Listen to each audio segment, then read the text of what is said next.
사도행전 18장 24절부터 마지막 28절에 있는 말씀까지 보겠습니다. 알렉산드리아에서 난 아볼로라 하는 유대인이 에베소에 이르니 이 사람은 언변이 좋고 성경에 능통한 자라. 그가 일찍이 주의 도를 배워 열심으로 예수에 관한 것을 자세히 말하며 가르치나 요한의 세례만 따름이라. 그가 회당에서 담대히 말하기 시작하거늘 브리스길라와 아굴라가 듣고 데려다가 하나님의 도를 더 정확하게 풀어 이르더라. 아볼로가 아가야로 건너가고자 하므로 형제들이 그를 격려하며 제자들에게 편지를 써 영접하라 하였더니 그가 감에 은혜로 말미암아 믿는 자에게 많은 유익을 주니 이는 성경으로서 예수는 그리스도라고 증언하여 공중 앞에서 힘있게 유대인의 말을 이김이러라. 아멘. 네, 오늘은 사도행전 25번째 시간입니다. 지난주 우리 2차 전도여행 막바지에 고린도에서 사도 바울이 처음 사역을 시작했을 때만 해도 사도 바울에게는 많은 어려움이 있었습니다. 두려움, 또 낙심, 또 절망 이런 것들로 가득 차 있었습니다. 이곳에서도 과연 전도의 열매가 맺을까?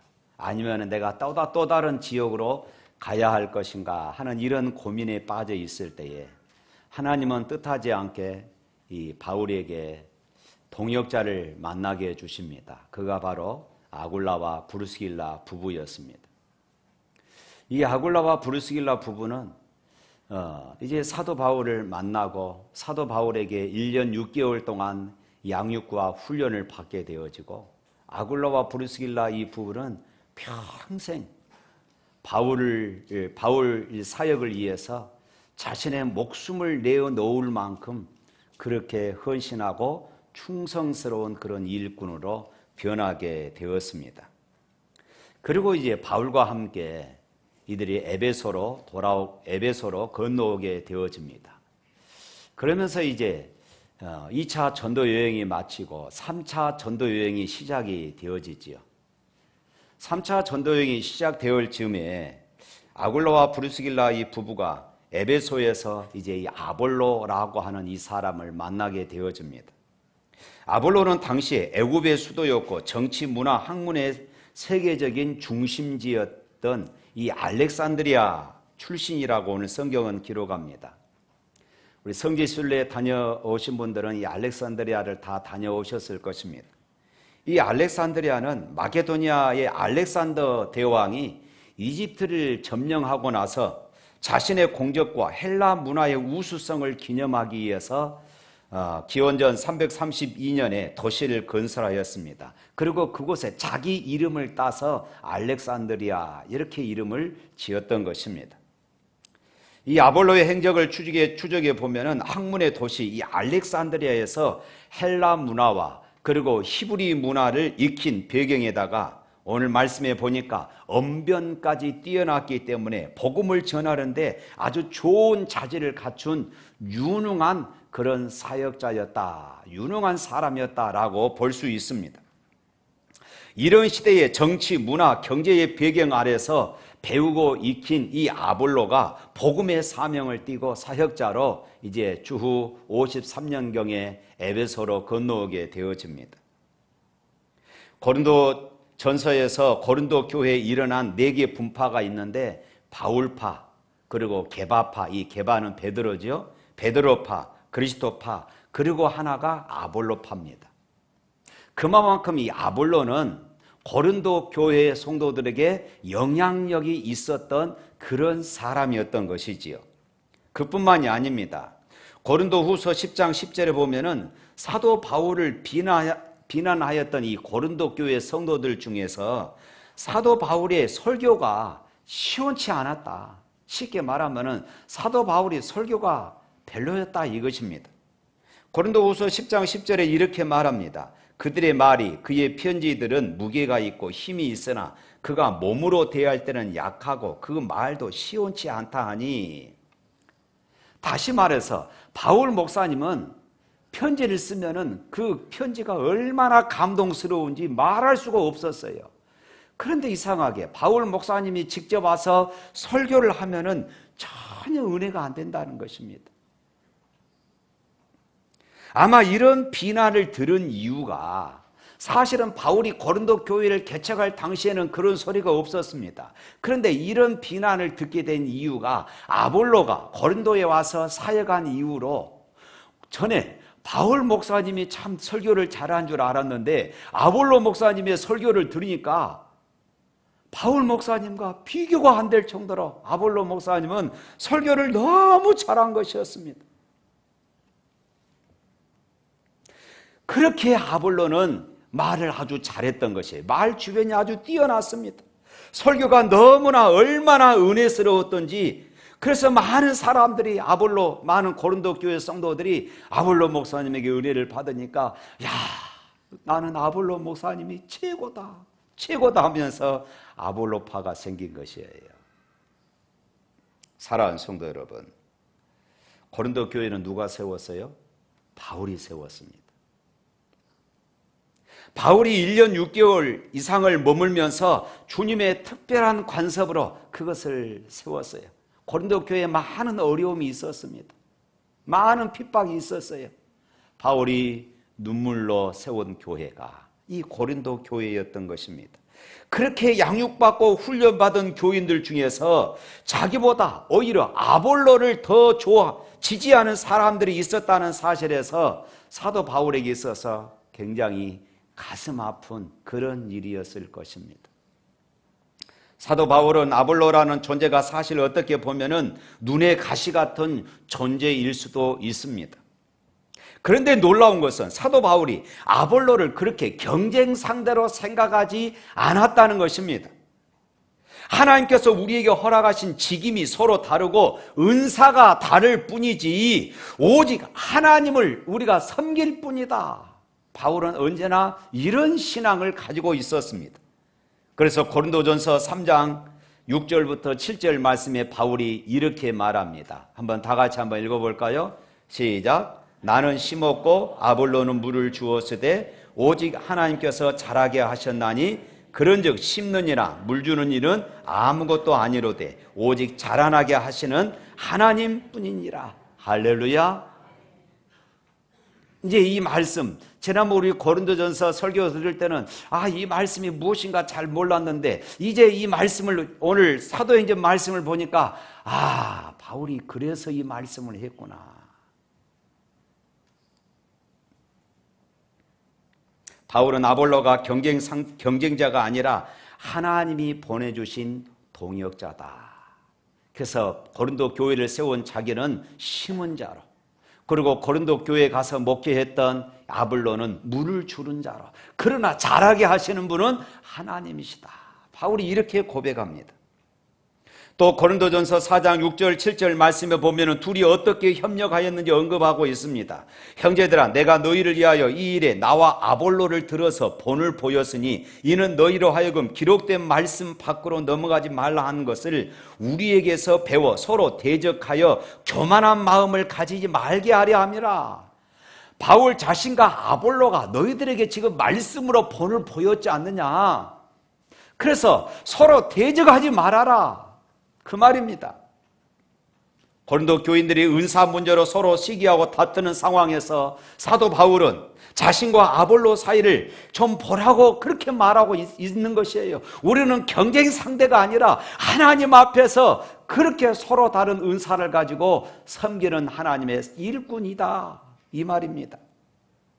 고린도 교회가 여러 가지 문제로 시끄럽고 해결되지 않으니까 이 아볼로 목사님이 감당할 수가 없어요. 그래서 고린도 교회를 사임하고 에베소로 가버립니다. 그때에 사도 바울이 이 고린도 교회를 생각하면서 고린도전서 16장 12절 말씀을 보면은 이 아볼로를 자기의 형제라고 말하면서 내가 고린도 교회에 다시 이 아볼로를 보낸다. 이 아볼로 목사님을 고린도 교회에 보내서 고린도의 이 문제들을 해결하도록 그렇게 추천하고 있는 모습을 기록하고 있습니다. 이런 것을 보면은 당시에 고린도 교회가 아볼로파니 바울파니 이렇게 나눠져 있는 상황에서 사도 바울은 자기가 직접 가서 아볼로가 못했으니까 내가 직접 가서 해결하겠노라 이렇게 말하지 않고 아볼로를 다시 보내서 고린도 교회의 이 문제들을 해결하도록 했다는 이 사실을 생각해 보면은 바울이 참으로 대단한 사람이었던 것을 우리가 보게 되어집니다. 고린도 교회의 사도 바울과 아볼로는 겉으로는 경쟁 관계로 보였을런지 모릅니다.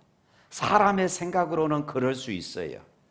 그러나 바울과 아볼로 사이에는 정말로 성령 충만한 상태의 그런 상황이었기 때문에 전혀 시기하거나 질투하지 않았던 것입니다. 성도 여러분, 예수 그리스도 안에서 이렇게 될 수 있기를 주님의 이름으로 축복합니다. 할렐루야.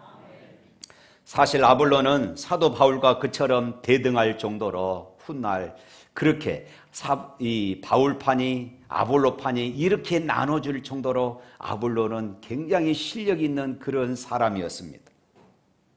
그런데 이런 아볼로였지만은 그도 처음부터 예수님을 바로 믿은 사람이 아니었다고 오늘 성경은 그렇게 말하고 있어요. 25절 말씀 한번 읽어볼까요? 오늘 25절. 그가 일찍이 주의 도를 배워 열심으로 예수에 관한 것을 자세히 말하며 가르치나 요한의 세례만 따름이라. 요한의 세례. 성경을 부지런히 가르치고 있지만은 예수님에 대해서는 정확하게 알지 못하고 요한의 세례까지만 가르쳤다 이렇게 말합니다. 그러면은 예수님의 세례와 이 세례 요한의 세례가 어떻게 다를까요? 세례 요한은 예수님의 길을 예비한 사람입니다. 그런 물로 세례를 주었어요. 물로 세례를 받는다는 얘기는 나에게 씻어야 할 죄가 있다, 나는 구원이 필요한 사람이다 하는 것을 깨닫게 하는 것이었습니다. 여기에 대해서 예수님의 세례는 그렇지 않습니다. 예수님의 세례는 구원이 필요하다 하는 것을 깨닫게 하는 것이 아니라 구원을 받았다는 그런 증거입니다. 할렐루야. 하나님의 백성임을 확증하는 것이에요. 다른 말로 하면은 성령 세례를 받은 것입니다. 성령께서 내 안에 들어오시는 사건이에요. 할렐루야. 아볼로는 예수님을 이미 알고 있었지만은 온전히 예수님을 알지 못했던 것입니다. 아볼로의 메시지는 예수님의 존재와 세례 요한이 베푼 회개 세례뿐이었던 것이지요. 그 이후에 일어난 일에 대해서는 몰랐습니다. 예수님의 고난과 예수님의 부활, 그리고 성령님의 강림으로 시작된 교회와 사도들의 행적에 대해서 아볼로는 아직 알지 못했던 것입니다. 어느 날 아굴라 부부가 이 아볼로의 설교를 듣게 되었습니다. 참 아볼로 설교를 잘하는데 무엇인가 한 가지 부족한 것을 알게 되었어요. 그런 열심히 예수님의 가르침을 전했지만은 무엇인가 빠져 있음을 발견한 것입니다. 아볼로는 하늘로부터 임재하시는 성령님의 임재와 성령님의 능력을 알지 못했습니다. 성령 세례에 대해서 알지 못했습니다. 그래서 아굴라 부부는 조용히 이 아볼로를 초청합니다. 그리고 가르쳐 주었어요. 아볼로는 아굴라와 브리스길라를 통해서 성령님의 임재와 성령님의 능력을 알게 되었고 깨달았습니다. 그리고 아볼로가 이제 아가야, 이제 고린도 지방으로 건너가게 되어집니다. 그때에 아굴라 부부가 추천서를 써서 아볼로를 고린도로 보내게 되어집니다. 고린도에 가서 이 아볼로가 설교 말씀을, 이 복음의 말씀을 전하게 되어져요. 28절 말씀 읽습니다. 이는 성경으로서 예수는 그리스도라고 증언하여 공중 앞에 힘있게 유대인의 말을 이김이러라. 아볼로가 원래 성경에 능통하고 언변에도 뛰어났었는데 성령의 역사가 함께함으로 많은 사람들 앞에서 예수는 그리스도임을 능력 있게 증거했던 것입니다. 그가 성경 박사로서 전했던 것이 아니라 그가 전했던 말씀의 권세가, 성령의 역사가 나타났던 것이에요. 그러니까 바울이 그곳에서 목회했을 때 그렇게 방해했던 사람들 앞에서 아볼로가 이 예수를 전하니까 아무도 대답하지 못할 정도, 반박할 수 없을 만큼 아블로 목사님이 아주 멋지게 설교를 했던 것입니다.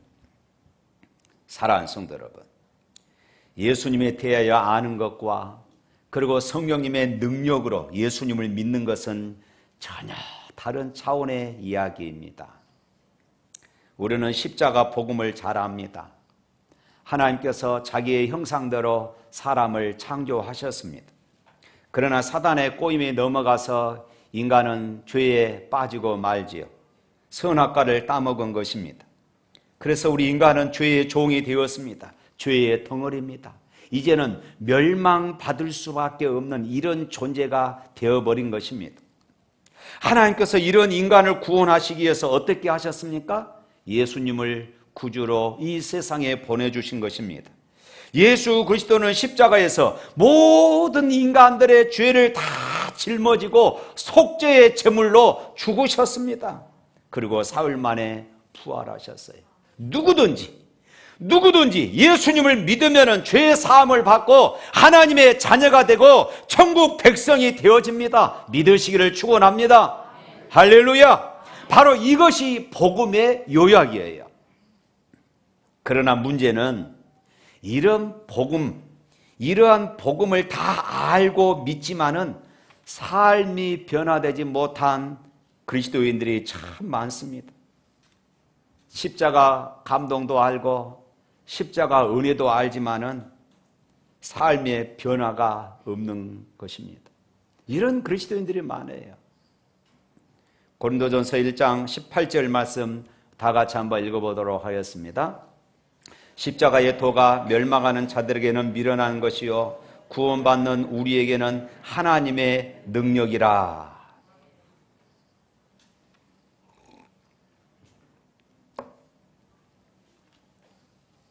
이 십자가의 도가 멸망하는 자들에게는 미련하게 보이지만은 구원받은 하나님의 백성들에게는 하나님의 능력이다. 이렇게 말씀하고 있어요. 이 말씀처럼 진짜 여러분의 삶에 하나님의 능력이 되었습니까? 그렇다면 여러분이 십자가의 복음을 정말로 알면서도 예수님이 나를 위하여서 십자가에 죽으셨음을 우리가 알면서도 왜 우리에게는 여전히 미운 사람들이 많고 시기하는 사람들이 그렇게 많습니까?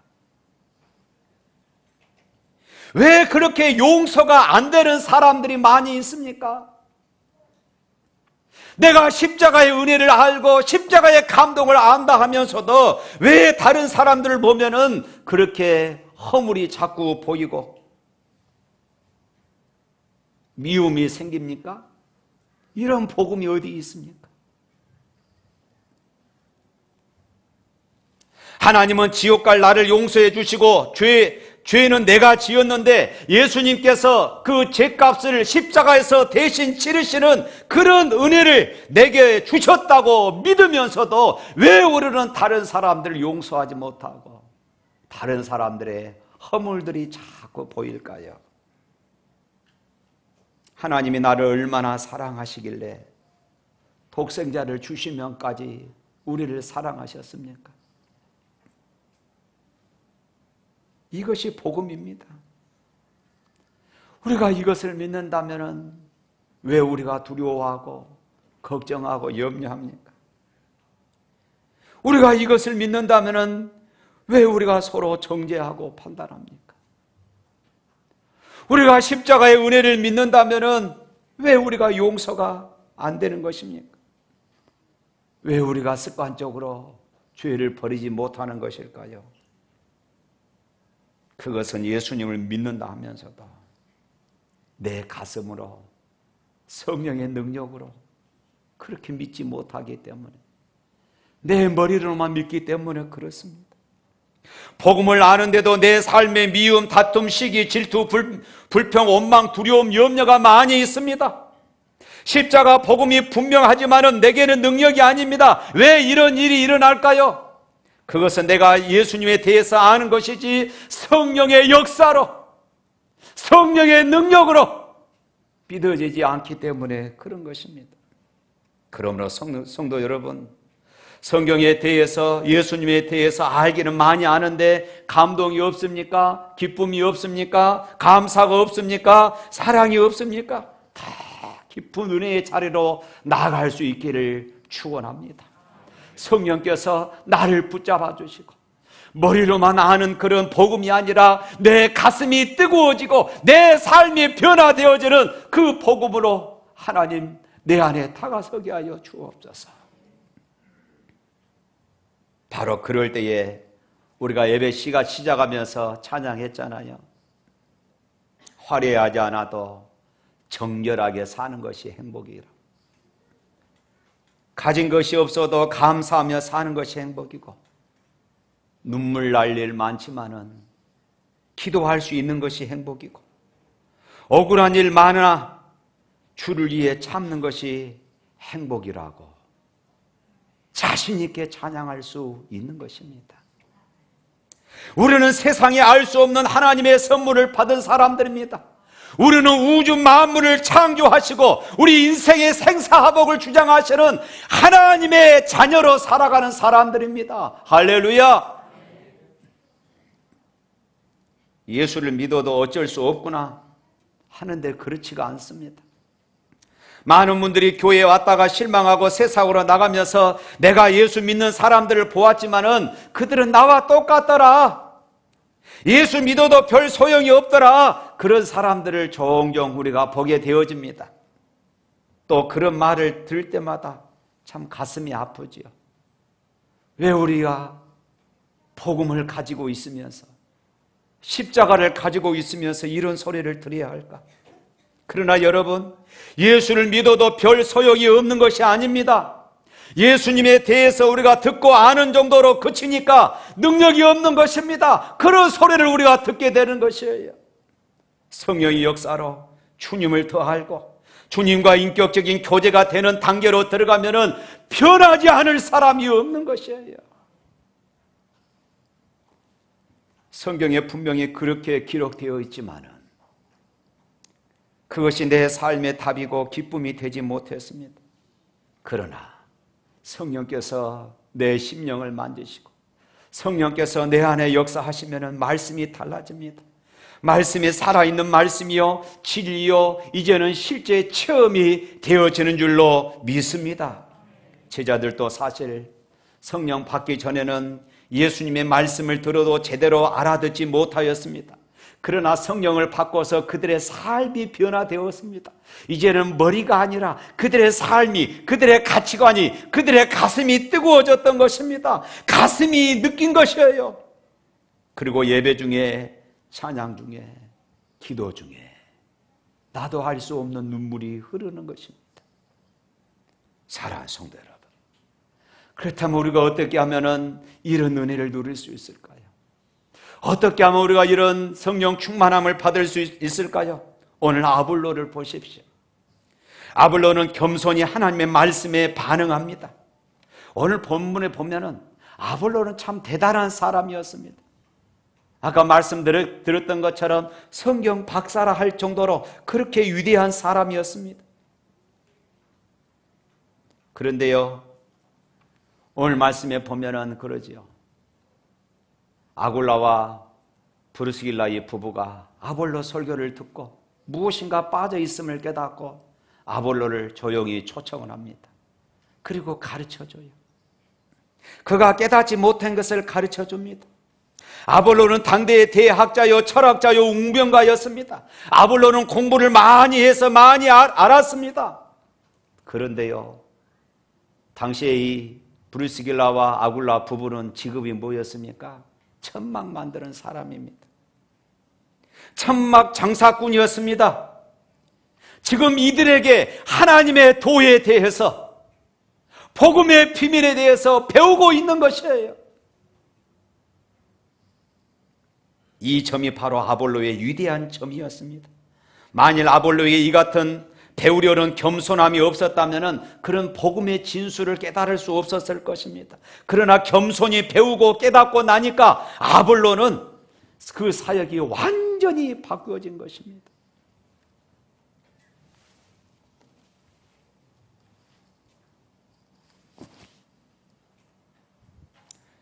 사랑하는 성도 여러분, 오늘 이 시간 오늘 우리에게 필요한 것이 바로 이것입니다.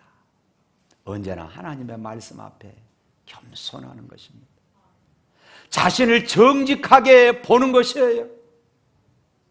겉으로 포장된 것이 아니라 하나님이 내 영혼을, 내 속사람을 보고 계십니다. 내 중심을 보고 계셔요. 그 하나님 앞에 내가 정직하고, 그 하나님 앞에 내가 겸손하고, 그 하나님의 말씀 앞에 나를 내려놓을 때에 하나님은 나를 변화시켜 가시는 것입니다. 내 안에 역사에 가시는 것이에요.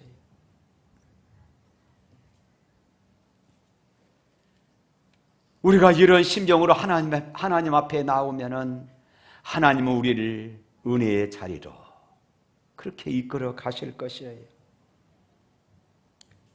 우리가 자주 부르는 찬송가 214장 나 주의 도움 받고자 하는 찬양이 있습니다.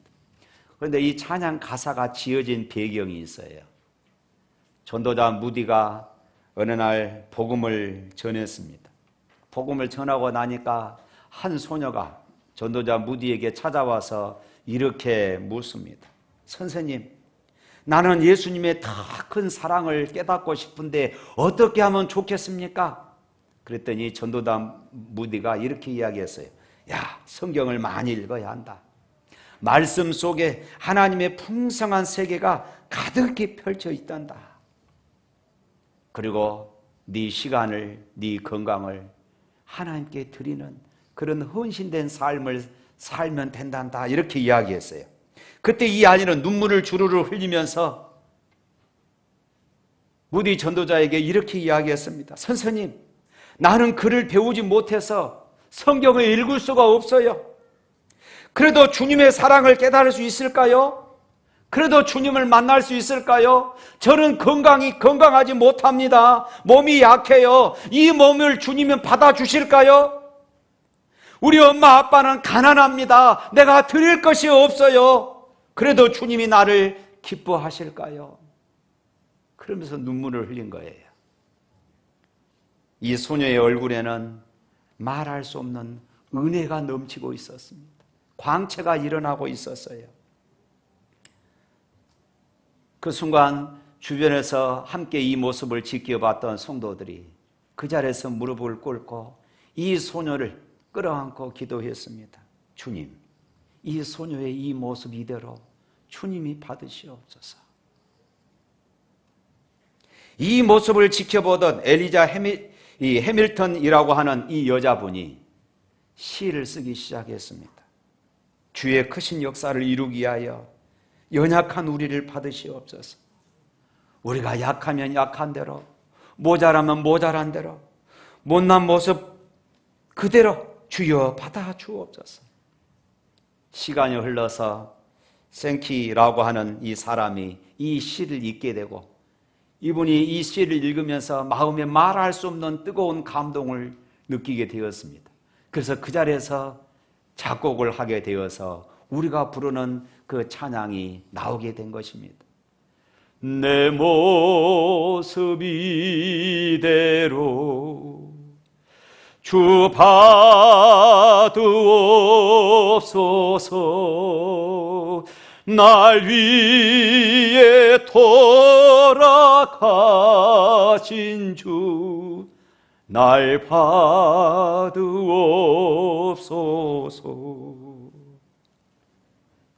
사랑하는 성도 여러분, 믿음은 성경에 대한 지식도 중요하지만 그보다 더 중요한 것이 있습니다. 하나님을 향한 우리의 마음이에요. 하나님을 향한 우리의 마음입니다. 많이 아는 것도 중요하지만은 하나님의 백성이 되고 하나님의 백성으로 살고 싶어하는 사모하는 마음이 더 중요한 것입니다.